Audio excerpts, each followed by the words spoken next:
நம்ம எதை பற்றி பார்க்க போகிறோம்னா இந்த பேங்க்கில் நடக்கிற ஸ்கேமுங்க.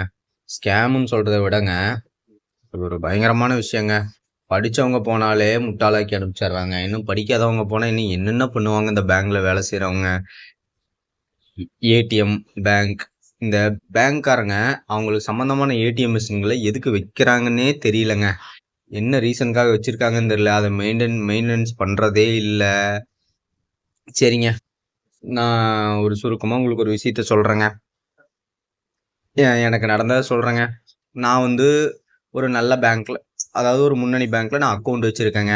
நான் என்னோட ஏடிஎம்மில் ஒரு ரூ. 300 பணம் எடுக்கலான்னு சொல்லிட்டுங்க, ஒரு அதர் பேங்க் ஏடிஎம்மில் போய் போட்டேங்க.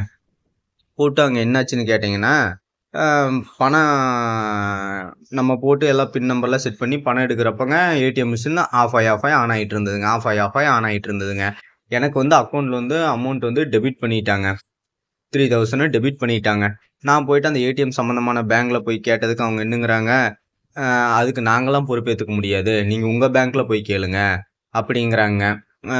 நான் எடுத்த பேங்க் இப்போ குஜராத் இன்டர்நேஷ்னல் பேங்க்னு வைங்க. அவங்க என்னங்கிறாங்க, நீ மண்டேலா பேங்க்கில் போய் கேளு அப்படிங்கிற மாதிரி சொல்கிறாங்க.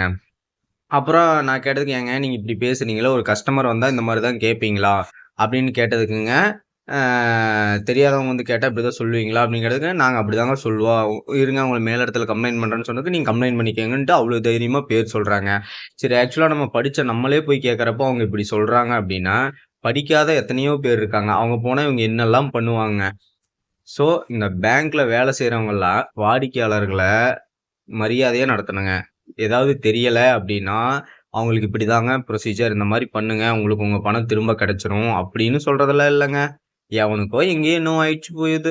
நம்மளுக்கு என்ன, நம்ம நல்லா இருக்கிறோமா அப்படிங்கிற மாதிரி தாங்க எங்கள் முக்கால்வாசி பேர் இருக்கிறாங்க. இந்த மாதிரி உங்களுக்கு ஏதாவது நடந்திருந்தா கண்டிப்பாக கமெண்ட் பாக்ஸில் கமெண்ட் பண்ணுங்கள் மக்களே. லைக் பண்ணுங்கள், ஷேர்